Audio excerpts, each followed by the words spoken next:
Hello everyone, welcome to my YouTube channel. Jharkhand GK special series की ये class number 15 है। Top 25 plus questions को यहाँ पर हम देखने वाले हैं। इंपॉर्टेंट एमसीक्यू थ्रू पीवाईक्यूज हैं विद एक्सप्लेनेशन। हम यहाँ पर क्वेश्चंस को कवर करेंगे। ओके, लास्ट में 5 क्वेश्चंस आपके लिए हैं जिसका आंसर आपको कमेंट सेक्शन में करना होगा। ये 5 क्वेश्चन वही क्वेश्चन है जो हम लोग पिछले क्लास में किए हुए हैं। ठीक है, अगर आप JSSC, JPSC and other exams की प्रिपरेशन कर रहे हैं जिसमें झारखंड जीके पूछा जाता है तो आप इस सेशन को स्टार्टिंग से लेकर के एंड तक जरूर से आप कंप्लीट वॉच करना। ठीक है, और एक चीज़ मैं यहाँ आपको बता दूँ, आप एक बार कमेंट सेक्शन को ना ज़रूर से चेक कर लेना। कभी कभी एक दो क्वेश्चन का आंसर मैं गलत बोल देती हूँ क्योंकि बुक में वो चीज़ लिखा रहता है, तो उसका करेक्शन करके आंसर को मैं कमेंट कर देती हूँ और पिन कर देती हूँ, तो वहाँ से भी एक बार ज़रूर से देख लेना। ठीक है, और मेरी अब से पूरी कोशिश रहेगी कि मैं अच्छे से क्वेश्चंस को देख लूँ, समझ लूँ, सही आंसर क्या होगा तभी मैं आपको बताऊंगी। ओके, गलत बताने से मुझे भी अच्छा नहीं लगता है, तो इस पर मैं ज़रूर से ध्यान दूंगी। सेशन को स्टार्ट करते हैं। और यहाँ आप जैसे देख रहे हैं ये डेली 7 बजे क्लास अपलोड हो जाती है, तो आप 7 बजे आकर के भी क्लास को लाइव कर सकते हैं और क्वेश्चन का आंसर आप कमेंट कर सकते हैं, वो भी लाइव। ठीक है, चलो स्टार्ट करते हैं सेशन को। फर्स्ट क्वेश्चन है हमारा, संथाल के बीच उत्कृष्ट कार्य करने हेतु निम्न में से किसे कैसर ए हिंद की उपाधि से नवाजा गया है? तो इसका राइट आंसर होगा ऑप्शन थर्ड, जो कि है डॉक्टर एंड्रू कैंपबेल है। ओके, कैसर ए हिंद, इसको आप ध्यान रखेंगे। नेक्स्ट है सेकेंड नंबर क्वेश्चन, 1991 में बोकारो जिले की स्थापना के लिए गिरिडीह जिले से कितने ब्लॉक लिए गए हैं? देखो, गिरिडीह जिला पहले बना हुआ था, उसके बाद बोकारो जिले की स्थापना की गई, तो उस टाइम में गिरिडीह जिले से कितने ब्लॉक को लिया गया है? तो इसका राइट आंसर होगा ऑप्शन फर्स्ट, 6 ब्लॉक जो हैं गिरिडीह जिले से लिए गए हैं। ठीक है, एक्स्ट्रा पॉइंट यहाँ पर देख लीजिएगा, 8 प्रखंड को मिलाकर जो है ना बोकारो जिले का गठन हुआ था। ठीक है, कितने जिलों को मिला करके? तो 8, सॉरी, कितने प्रखंड को मिला करके? तो 8 प्रखंड को। 2 प्रखंड जो है ना ये धनबाद जिले से लिए गए थे। कौन कौन से हैं? चास और चंदन क्यारी। देखो ये सब ना आपको याद रखना होगा। ठीक है, और 6 ब्लॉक गिरिडीह से लिए गए थे, जो कि है गोमिया, पेटवार, कसमार, बेरमो, नावाडीह और जरीडीह। ये जो 6 प्रखंड है ना ये गिरिडीह जिले से लिए गए हैं। ठीक है, अब हम लोग देखेंगे कि बोकारो जिले की गठन यानी कि स्थापना कब हुआ था? तो ये 13 मार्च 1991 1991 में। ठीक है, और बोकारो को स्टील सिटी के नाम से भी जाना जाता है।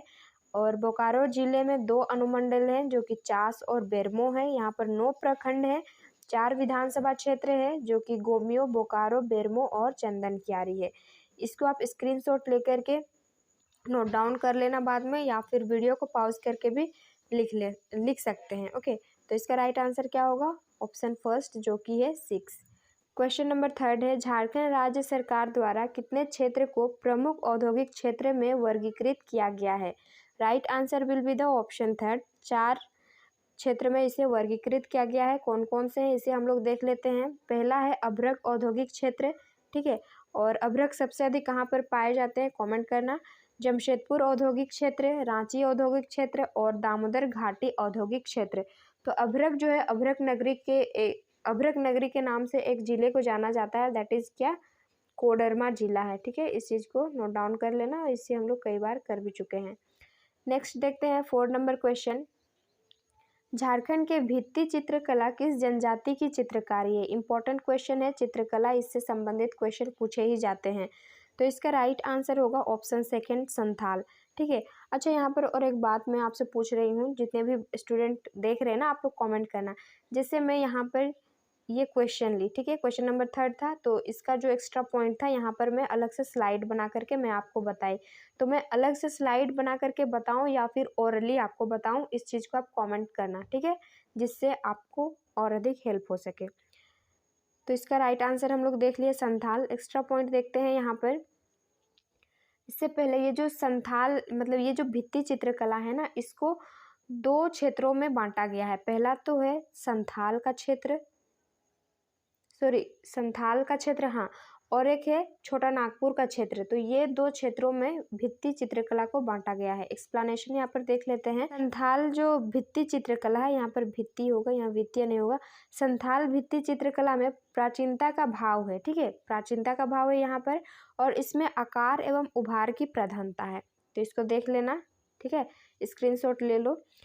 और सेकंड वाला जो है छोटा नागपुर में आधुनिकता का भाव है। छोटा नागपुर भित्ति चित्रकारी में रंग एवं समतल की विशेषता है, एकदम ऑपोजिट है दोनों। ये प्राचीनता का भाव को दिखाता था, ये आधुनिकता के भाव को प्रकट करता है।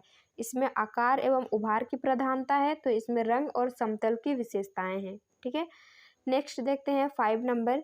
न्यायमूर्ति लक्ष्मण उरांव झारखंड में किस पद के लिए नियुक्त किए गए थे? राइट आंसर होगा इसका ऑप्शन फर्स्ट होगा, लोकायुक्त के लिए इनको नियुक्त किया गया था, ठीक है। और इनका कार्यकाल कब से कब तक था? तो 2009 से 2011 तक इनका कार्यकाल था। नेक्स्ट देखते हैं 6 नंबर क्वेश्चन। झारखंड में राज्य सरकार द्वारा किस वर्ष झार नेट की शुरुआत की गई थी? और ये जो क्वेश्चन है ना, प्रीवियस ईयर क्वेश्चन है, ठीक है, इसको आप ध्यान रखेंगे। तो झार नेट की शुरुआत झारखंड में कब की गई थी? तो ये 2005 और 2006 में की गई थी। ऑप्शन सेकंड राइट आंसर होगा। और इसका पूरा नाम क्या है? तो Jharkhand state wide area network है, ठीक है। नेक्स्ट देखते हैं 7 नंबर क्वेश्चन। रांची के समीप नामकुम में वर्ष 1925 में किस संस्थान की स्थापना की गई थी? तो राइट आंसर इसका होगा ऑप्शन 4, लाह अनुसंधान संस्थान की स्थापना की गई थी नामकुम में। ये कहाँ पर है? तो ये रांची के समीप है 1925 में, ठीक है। और झारखंड में लाह उत्पादन में पलामू जिला पहला है, लिख लेना, ठीक है। पलामू जिला जो है ये फर्स्ट में है। सेकंड में है यहाँ पर रांची, जो कि नामकुम वाला आप अभी यहाँ पर देख रहे हैं रांची। और तीसरा में है पश्चिमी सिंहभूम, वेस्ट सिंहभूम में। ये कौन से प्रमंडल में पड़ता है? तो ये कोल्हान प्रमंडल में पड़ता है। नेक्स्ट है 8 नंबर क्वेश्चन। क्रोमाइट और मैंगनीज अयस्क झारखंड के किस जिले में पाए जाते हैं? सर्वाधिक कौन से जिले में पाए जाते हैं? ओके, तो यहाँ पर ऑप्शन देखिए, पूर्वी सिंहभूम, पश्चिमी सिंहभूम, मध्य प्रदेश एंड उत्तर प्रदेश। देखो मध्य प्रदेश और उत्तर प्रदेश तो होगा नहीं, क्योंकि स्पेसिफाई करके यहाँ पर हमें बता दिया है कि झारखंड में बोला है, झारखंड के जिलों में। तो मध्य प्रदेश और उत्तर प्रदेश तो नहीं होगा, एलिमिनेट हो गया ऑप्शन, ठीक है। राइट आंसर इसका होगा ऑप्शन सेकेंड, जो कि है पश्चिमी सिंहभूम। अभी जैसे मैं आपको बताया कि ये कोल्हान प्रमंडल में पड़ता है, और 24 जिलों में से पश्चिम सिंहभूम जिला जो है ना सबसे बड़ा जिला है, और यहाँ पर धातुओं की मात्रा सबसे अधिक पाई जाती है। एक्स्ट्रा पॉइंट यहाँ पर आप देख लीजिए क्वेश्चन नंबर 8 का। क्रोमाइट उत्पादन में झारखंड देश में दूसरे स्थान पर है, ठीक है। देश में दूसरे स्थान पर कौन है क्रोमाइट उत्पादन में? तो ये झारखंड राज्य है। क्रोमाइट का मुख्य केंद्र पश्चिमी सिंहभूम के जोजोहातू और सरायकेला क्षेत्रों में भी पाई जाती है। झारखंड में मैग्नीज का भंडार काफ़ी कम है, बहुत ही कम है, लेकिन सिंहभूम जिले के कलिंदा, पहाड़पुर और बंसाडेरा में मैग्नीज के प्रमुख खान पाए जाते हैं। आपको अगर क्वेश्चन ये पूछे कि जो सिंहभूम के जिले हैं जिसमें कलिंदा, पहाड़पुर और बंसाडेरा, ठीक है, सिंहभूम जिले के कलिंदा, पहाड़पुर, बंसाडेरा में किसकी प्रमुख खान है? तो आपका आंसर होना चाहिए मैग्नीज की यहाँ पर प्रमुख खान है। स्क्रीनशॉट ले लो इसे और नोट डाउन जरूर से कर लेना, ठीक है। और यहाँ पर मैग्नीज का भंडार सुनो, मैग्नीज का भंडार जो है ना ये कम होने के कारण झारखंड मैग्नीज को आयात करता है, यानी कि देश में इसका भंडार बहुत ही कम है, जिसके कारण झारखंड क्या करता है? इसका आयात करता है, ठीक है। 9 नंबर क्वेश्चन है, राज्य में जल निधि योजना का आरंभ कब किया गया था? तो राइट आंसर इसका होगा ऑप्शन 4, जो कि 2015-16 में जल निधि योजना का आरंभ किया गया था। अभी आप लोग के गांव में, सबके गांव में वो जो सोलर वाला फिर टंकी लगा होता है, ये सब क्या होता है? ये सब लगाया जा रहा है ना, ये झारखंड सरकार के द्वारा। और इसका उद्देश्य क्या है? ठीक है, ये जल निधि योजना का उद्देश्य हम लोग को जानना है यहाँ पर। तो किसानों की वर्षा पर निर्भरता को कम करना। बहुत सारे किसान क्या होते हैं कि कब बारिश होगी फिर फसल लगाएंगे, इस पर वो डिपेंड रहते हैं। तो जो वर्षा पर निर्भरता का कम करना और सिंचाई के लिए अन्य माध्यम का उपलब्ध कराना, जिससे ये सिंचाई में कोई भी प्रॉब्लम ना हो, इसीलिए इस योजना को प्रारंभ किया गया था, जल निधि योजना। ओके, नेक्स्ट है 10 नंबर क्वेश्चन, तोप चांची वन्य जीव अभयारण्य कहाँ स्थित है? रांची, पलामू, धनबाद या फिर सिंहभूम में? राइट आंसर इसका होगा ऑप्शन थर्ड, धनबाद में तोप चांची वन्य जीव अभयारण्य स्थित है। ठीक है, और इसकी स्थापना कब की गई थी? इस जो अभयारण्य है इसकी 1978 में स्थापना हुई थी और इस अभयारण्य के मध्य में हरी पहाड़ी झीलें स्थित है। ठीक है, आपको क्वेश्चन ये पूछे कि हरी पहाड़ी झीलें कौन से अभयारण्य के बीच में स्थित है, तो आपका आंसर होना चाहिए हरी पहाड़ी। ओके, आपका आंसर क्या होना चाहिए? ये तोप चांची वन्य जीव अभयारण्य। ठीक है, और यहाँ पर मुख्यतः देखो बुक में दिया हुआ है तेंदुआ, हिरन, जंगली भालू पाए जाते हैं। नेक्स्ट है 11 नंबर क्वेश्चन, ये 10 नंबर हो गया। हाँ, 11 नंबर क्वेश्चन है, किऊल नदी किसकी सहायक नदी है? दामोदर, गंगा, चानन या फिर फल्गु? तो किऊल नदी जो है ना ये गंगा नदी की सहायक नदियां हैं, नदियां नहीं नदी है। और किऊल नदी का उद्गम स्थल झारखंड के गिरिडीह जिले से होती है। ठीक है, गिरिडीह जिले से होती है और ये छोटा नागपुर के पठार से निकल कर बिहार के जमुई और लखीसराय जिलों में प्रवाहित होकर ये गंगा में जाकर के मिल जाती है। नेक्स्ट देखते हैं 12 नंबर क्वेश्चन, और यहाँ पे मैच करना है, कौन सा गलत है इसको बताना है, युग्म गलत है उसको बताना है। सूर्यकुंड मेला कहाँ लगता है? हजारीबाग में, रथ मेला रांची में, बुढ़ई मेला सिमडेगा और गांधी मेला सिमडेगा में?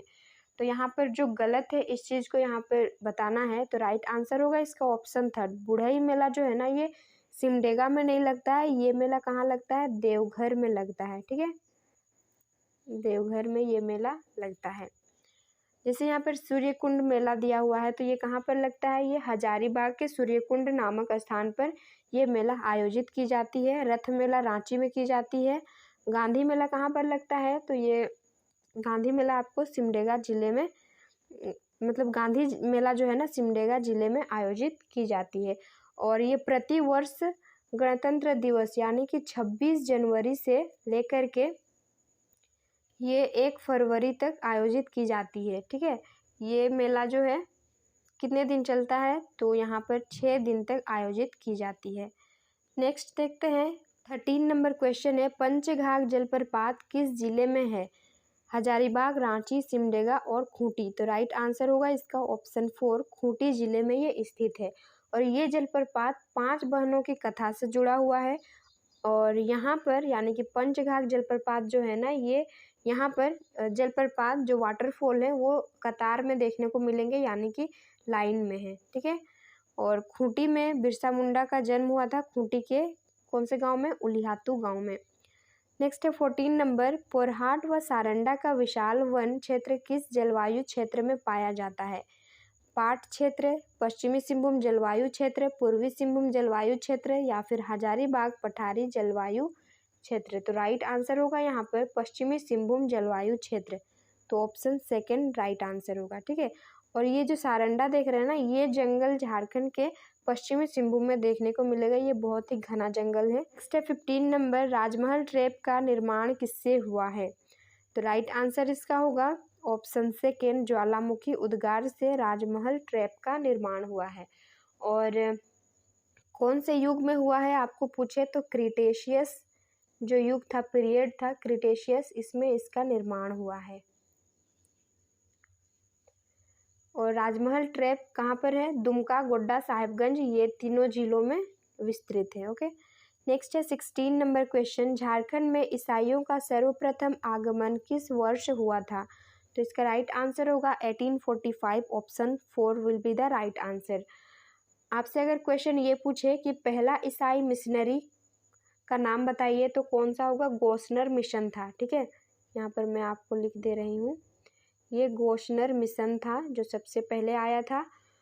और ये लोग क्या करने के लिए आए थे? तो ईसाई धर्म को प्रचार करने के लिए आए थे। और सबसे पहले ईसाई धर्म के प्रचारक के लिए 4 प्रचारक आए थे, इस चीज़ को आपको ध्यान रखना है। और एक एक्स्ट्रा पॉइंट यहाँ पर 1855 में लुथेरन चर्च की स्थापना की गई थी, इसको आप लोग ध्यान देंगे। ठीक है, मतलब याद रखेंगे। 17 नंबर क्वेश्चन है, ताना भगत सर्वप्रथम राष्ट्रीय आंदोलन से कब जुड़े थे? बंग विभाजन से, भारत छोड़ो आंदोलन से, सविनय अवज्ञा आंदोलन से, या फिर भारत छोड़ो 2 बार हो गया। यहाँ पर असहयोग आंदोलन होना चाहिए और इसका राइट आंसर यही होता, यहाँ पर असहयोग आंदोलन से। ताना भगत सबसे पहले राष्ट्रीय आंदोलन से जुड़े थे, ठीक है। और असहयोग आंदोलन कब से कब तक, तो आपको याद रखना है 1920-21, ये वर्ष आपको याद रखना है। नेक्स्ट है 18 नंबर, कौन सा आंदोलन भागीरथ मांझी के नेतृत्व में प्रारंभ हुआ था? ताना भगत आंदोलन, खरवार आंदोलन, सफाहोड़ आंदोलन और उलगुलान आंदोलन। तो राइट आंसर इसका होगा ऑप्शन सेकेंड, खरवार आंदोलन में, ठीक है। और ये कब से कब तक हुआ था? तो 1874 टू 1881 तक ये आंदोलन हुआ था। भगीरथ मांझी आदिवासियों में बाबा के नाम से भी प्रसिद्ध थे, ठीक है। आपको पूछे ये भागीरथ जो आदिवासियों के बाबा के नाम से कौन प्रसिद्ध थे, तो दैट इज भागीरथ मांझी होगा। नेक्स्ट है 19 नंबर क्वेश्चन, त्रिकुटांचल आश्रम किस जिले में स्थित है? यहाँ पर ये होगा और यहाँ आकार नहीं लगेगा। तो त्रिकुटांचल आश्रम किस जिले में स्थित है? तो देखते हैं, पलामू, रांची, गिरिडीह, देवघर। राइट आंसर होगा ऑप्शन 4 जो कि है देवघर में, ठीक है। और ये त्रिकुट पहाड़ी पर स्थित है। और ये जो गुफा है ना, सॉरी ये जो आश्रम है ना, इसके अंदर में एक गुफा भी है, ठीक है। और यहीं पर माता पार्वती देवी का मंदिर है, इसको भी आपको याद रखना है। और इस आश्रम की व्यवस्था जो है ना, अरुणाचल प्रदेश मिशन द्वारा की जाती है। अरुणाचल प्रदेश ये ईस्टर्न स्टेट है। नेक्स्ट है 20 नंबर क्वेश्चन, बाघ और सुगना मुंडा की बेटी किसकी रचना है? ये बुक है, तो ये रचना किसकी है बताना है हमें। वंदना टेटे, अनुज लुगुन, द्वारिका प्रसाद और सत्यनारायण शर्मा। राइट आंसर होगा इसका ऑप्शन सेकेंड जो कि है अनुज लुगुन, ठीक है। और ये कौन से जिले से बिलोंग करते हैं? तो ये सिमडेगा जिले से ये बिलोंग करते हैं, यहाँ के रहने वाले थे। और इनको 2011 में भारत सरकार द्वारा भारत भूषण अग्रवाल पुरस्कार से सम्मानित किया गया है। नेक्स्ट है 11 नंबर क्वेश्चन, गुमला शहर के निकट अनजान ग्राम में किसका जन्म हुआ था? हनुमान जी, लक्ष्मण, सुग्रीव एंड राम। तो इसका आंसर आप सभी को पता ही होगा, तो यहाँ पर हनुमान जी का जन्म हुआ था, ओके। नेक्स्ट है 22 नंबर क्वेश्चन, संथाली भाषा को संविधान अनुसूची 8 में कब शामिल किया गया है? 2002, 2003, 2001 और 2004। तो राइट आंसर होगा ऑप्शन सेकेंड, 2003 में संथाली भाषा को अनुसूची 8 में शामिल किया गया है। अनुसूची 8 में टोटल कितने लैंग्वेजेस हैं? तो 22 लैंग्वेज है। और 22 लैंग्वेज में एक भाषा कौन है? संथाली भाषा है, ठीक है। और संथाली भाषा जनसंख्या की दृष्टि से राज्य में बोली जाने वाली दूसरी भाषा है। राज्य में पहली भाषा कौन सी बोली जाती है? तो that is Hindi. And second क्या होगा? तो वो संथाली भाषा है।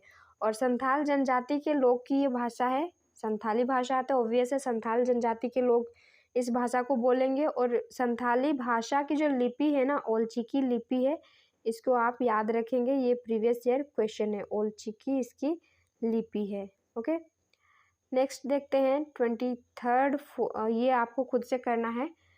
देखो 23 में होड़ रोड किस भाषा को कहा जाता है? ये मैं आपको एक सेशन में बताई हूँ, नहीं देखे हैं तो आप सेशन में कंटिन्यू बने रहो, क्योंकि वो सारे क्वेश्चन भी इम्पॉर्टेंट हैं, ठीक है। तो आपको आंसर करना है, नहीं देखे हैं क्लास को, नहीं पता है तो आप गूगल में सर्च करो, बुक में सर्च करो और कमेंट करके बताओ। देखो आप सर्च करके बताओगे ना, तो आपको वो चीज़ हमेशा के लिए याद रहेगा। आपको मतलब वो अगर याद नहीं भी रहे लेकिन दिख जाए ना कहीं पर ऑप्शन ये क्वेश्चन, तो आपका ऑप्शन ऑटोमेटिक है कि वो करेक्ट क्लिक हो जाएगा, ओके। तो आपको इसका आंसर बताना है। 24 नंबर क्वेश्चन है, संथालों के युवा गृह को क्या कहा जाता है? और ये 5 क्वेश्चंस जो है ना, इसकी मैं आंसर कमेंट सेक्शन में डाल दूंगी और पिन कर दूंगी, तो आप वहाँ से भी देख सकते हैं।